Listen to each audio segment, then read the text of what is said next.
truck hitting us coming from the east. We're going to be killed. We're not going to be ready. That day is going to come upon us unaware. We've got to have a proper exegesis of prophecy. Because all my life as a believer, they had me looking west. If I keep looking west and the anti-Mashiach is coming from the east, I'm going to get hit by an 18-wheeler right in my jawbone.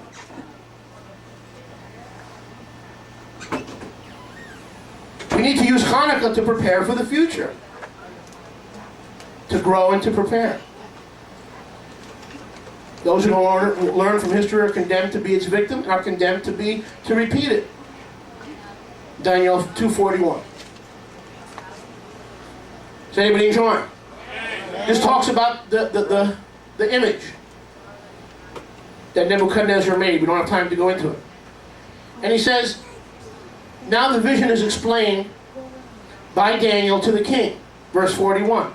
The vision of the image that he saw, that Nebuchadnezzar saw in a dream. Whereas the feet and the toes were part of the potter's clay and pot iron, the fifth malchut, here it's not the fourth, here it's the fifth, will be divided. There will be in some of the strength of iron, Rome, but as you saw, the iron, Rome, was mixed with clay. The Hebrew word for clay is Edom, as in Edomites, meaning Constantinople is the iron that becomes and mixes with the clay, Edom, even though the irony is they hate each other. They hate. I mean, let's be honest, Jerry. Let's be honest. The Muslims don't like the Catholic Christians. The Catholics don't like the Muslims and the Christians. But they're going to mix in this fifth empire of Nebuchadnezzar's image. The feet were not all iron brick. They were in all clay. There's some weird amalgamation between Rome and Islam because they both share the seed of Satan. You glad you came today? You glad you listened to my metaphor with the big basket in the water? You glad? We got through that. Now you glad?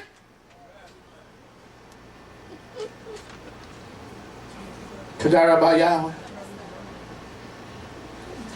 So look, notice. The toes of the feet, part iron, part Edomite.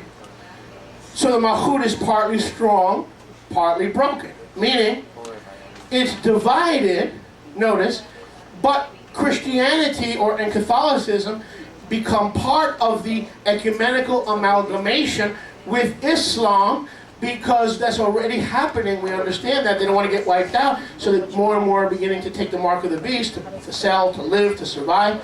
Whereas you saw the iron mixed with the clay, they will mingle themselves together with the zerah, the seed of men. In other words, they'll share the same power source, the same geographic area, many of the same demonic doctrines, such as Mary was sinless, and such as praying the rosary. In case you didn't know, Muslims always pray the rosary and consider Miriam to be a redemptress who never sinned. That's common to both religions. So even though they're mixed together, they do not cleave to another, even as iron is not mixed with clay. Verse 44.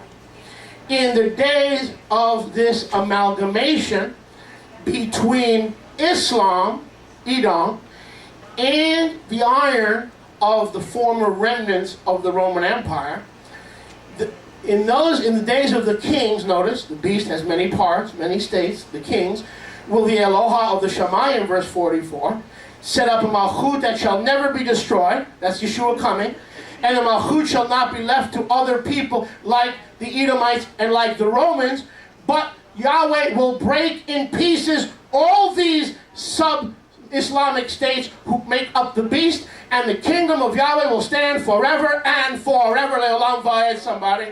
Somebody give him praise in the house of Yahweh today. You're so quiet on me. I don't know what's going on anymore.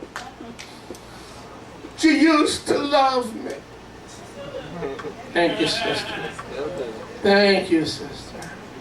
Baruch Hashem Yahweh. Just like the Bible spoke. Mecca, Riyadh, the capital of Saudi Arabia. is the head. Turkey, the reborn Constantinople, formerly the Roman Eastern capital, the iron that is now Istanbul, mixed together. The capital of the Ottoman Empire, Istanbul, is being revived in these last days. The last empire to control Yerushalayim, the Turkish Ottoman Empire, is the heart of the beast, the seat of the beast. The head of the beast, Saudi Arabia, the heart of the beast, Turkey. The body of Islam versus the body of Yeshua, consisting of both houses of Israel. It is that empire, Islam, combined with the Roman elements and Roman collaborators, that will revive the beast's deadly healed wound. To subdue all nations by financial pressure and blackmail, the weapon of terror. How do they get you to take the mark of the beast? They terrorize you, either physically or financially, withholding black gold. How do they get every man, woman, boy, and girl on this earth that doesn't know the word of Yahweh to take the mark of the beast? Through the financial blackmail, terror, or physical terror, terror. Either way, terror.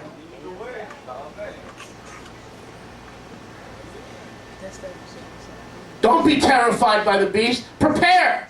And some of us don't like to hear how to prepare. We prepare the same way the Maccabees prepared. With prayer, fasting, a trust in Yahweh, and for every Jew, a 22, and for every Ephraimite, an AK-47. We don't want to hear that. You know why? Because someone in our family might have, Yahweh forbid, been the victim of gun violence. And it hits home, it hurts. But there's no other way to trust in Yahweh. We don't have to fear the terrorists. Hello? Or we don't have to fear the terrorists. The Hanukkah message is a message of preparation for the times that are soon to come. Listen to me carefully. We are not looking for the abomination of desolation. It's there now. All we're looking for it is to spread.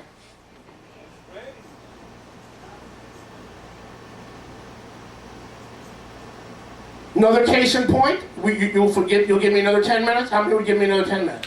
All right, forget it. 9 minutes. Can I hear 8? 8. We just saw another shooting. I'm a Shugana. 19 years old in Omaha, right? Took a rifle, scotch taped 2 magazines together, and went on a Shugana. Again, that's what the media tells you, right? Want the truth? Or you just want to move on? Well, let's move on with the truth. Ready? Not a single person in that mall had a concealed carry permit. You know why? Because government buildings, you cannot have a weapon. Sports arenas, you cannot have a weapon. So these morons, the reason they go to schools and not movie theaters, the reason they go to shopping malls and ball games and churches, is because it's illegal to have armed citizenry in those places. You can't. Even if you have a license to have a gun, you can't take it into a mall or to any public facility or an airport. And that's why they do that. If one of those people had a concealed weapon, there wouldn't be 9 dead. Maybe 1 and the shooter. Sorry. Somebody's going to get the truth. Amen? So, Hanukkah is a abject lesson of what is to come. Now, the head of the beast is Saudi Arabia. The heart of the beast, the seat of the beast is Turkey. The body of Yeshua versus the body of Islam. The empire that uses terrorism to subjugate mankind, to worship Allah through violence. What is the Hebrew word for violence? What is the Hebrew word for violence? Hamas. Pretty heavy stuff, huh? Pretty heavy stuff. Baruch Hashem Yahweh. So, what is the real meaning of Hanukkah? Is it so we can eat potato latkes? Yes. Is it so we can spin the dreidel? Yes. But if you really understand the real meaning of Hanukkah, you will prepare yourself and your family for the hour that is coming and the hour that now is. The Islamic beast has been revived. It's about time that preachers on God TV and TBN stop deceiving the people and telling people to look to Rome or to the United States, because the last time I checked, Catholics don't behead people. The last time I checked, Baptists don't cut fingers off. There is only, or neither do Hindus, neither do atheists. There is only one beast that has no remorse and does these atrocities without any accountability or without any conscience or without any remorse. And it's up to you and I to put the pieces together. Say, yeah, there is a terrorist, a bombing in Bali. There was another one in Sudan. There was another one over there. And they're not isolated incidents because we know the scriptures. We put this piece together. We tie the knots. We connect all the dots, and we're going, oh my gosh. The beast is alive. We call it the government of Sudan, the government of Indonesia. But if we connect the dots, it is all Bismillah. Remember, Revelation 13, the mark is the number of the, or the number that follow this dude. The number of a man. Muhammad didn't have a number. It's the number who come in his name. Hmm? I thought you said whatever. You didn't say whatever. You said a lot of them. Because my kids used to say that to me. Whatever. Baruch Hashem Yahweh. You're right, brother. So we have the mark of the beast, the number of the man. Yes, Yahweh loves us. You know what the book of Revelation means? Remember, you promised me 10 more minutes. You know what the book of Revelation means? I'm revealing this to you, child. I'm not trying to conceal it. I'm not trying to figure out pre-trib, mid-trib, post-trib, his trib, his bobby pin, her bobby pin. No. It's a revelation, so we're prepared. We know those things that will shortly come upon the earth. That's why it's the book of Revelation. It's to prepare you. And by the way, we read earlier that the beast will have 10 heads. Go to Revelation. Read Psalm 83. The 10 heads are the 10 Islamic nations who say, come, let us destroy Israel. Come, let us remove the name of Jacob from the earth. 10. I've counted them. Now what is Allah in Hebrew? What is the name Allah? The word for curse in Hebrew is the Hebrew word, the two words for curse. One is klala, and one is Allah. In most cases, the word for curse is Allah, definite article, ha-Allah, Daniel 9:7. The curse has come upon Israel because we've left his ways, his hukim, and his mishpatim. And so because we've left him, Yahweh has allowed ha-Allah, the curse. Another coincidence? The curse for refusing the goodness and the tov of Yahweh is the worship of Allah. One of those 1,000,000,000 Yah incidences. I think not. And you want to do some analysis. Do a little etymology of the word Allah. I know Zachariah's done it. I know other people have done it. Do a little etymology. En español. En momento, alabanza. No alabanza, pero Yahwehanza. Kabbalah. Kaba. Allah. Oh, shoot. Repeat. Repeat. ¿Dónde vive Allah? En Kaaba. Huh? Kaaba. Allah. This is no coincidence. Satan has put this Allah name in places and I'm sure I'm missing out half of them. I could probably name 10 other modern words where we have Allah's name. You know another one? Is there another one? Any other words? I'm sure, right? Huh? Ojalá. Who in Spanish is Allah. Allah. Ojalá? No, who? What does ojalá mean? Oh my God, like that? My mother used to say it all the time whenever I made doo-doo and I made my pants and she got angry at me. She, ojalá. What does that mean? Did I just say a bad word? What does that mean? Oh my goodness, like that? I hope. I wish. I hope. Huh? I hope. Oh, maybe she was wishing that I would stop. She, ojalá, Moshe, mi babino. All right, let's start winding it down. Yirah, chapter 2, verse 13. I'm sorry that today's service is so short. In the future, we'll try to expand it a little bit. Get on 2:13.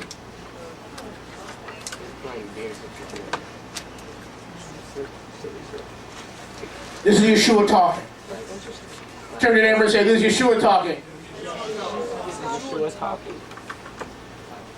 He's talking to the Keilah in Bet Togarma. Let's go back to verse 12. And these are one of the Gog and Magog nations that come against Israel, the Islamic confederacy of the end-time beast in the last days that come to the mountains of Israel.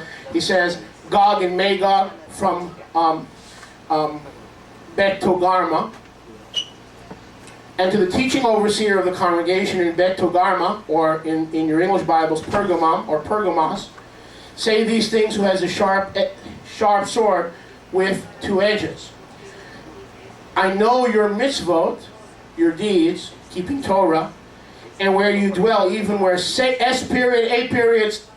throne is, you hold fast to my name of Yahweh, because they're trying to, Satan, his throne in Pergamum, Bet Togarma, is trying to push you to accept the name of Allah and the Shahida. There is no God but Allah and Muhammad is prophet. But you have not succumbed to that pressure. You have not denied my name in those days where Antipas, my faithful martyr, was slain, where Satan dwells.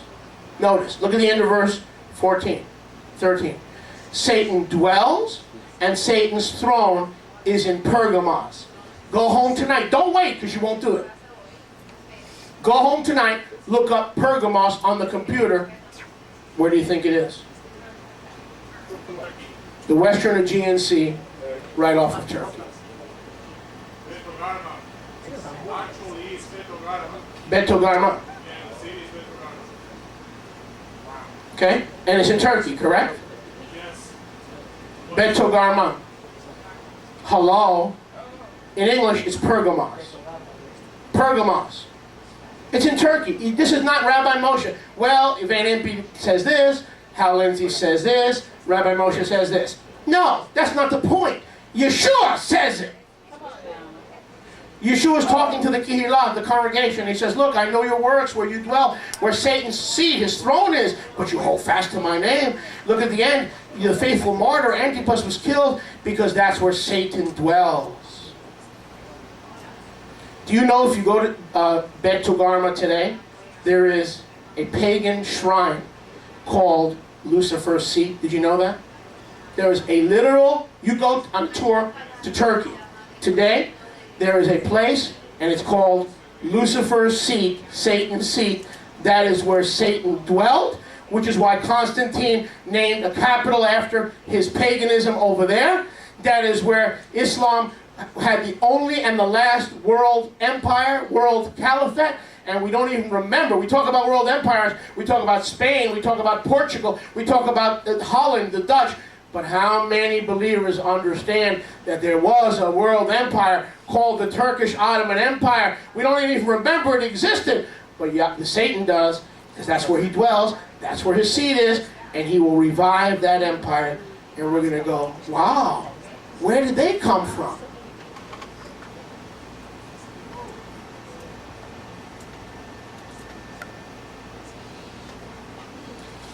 All 7 congregations in the book of Revelations are in an end-time context in Asia Minor, which gives us another picture that in the end times, believers in the Middle East will come under the most severe persecution. Try being a Jewish believer in Yeshua or a born-again believer in Yeshua in the Middle East or in Asia Minor right now. Try it. You can do it in Asia, but not in Asia Minor, because Satan is alive and well, his throne is alive and well, his seat is alive and well, and the head of the beast is Mecca, which is in South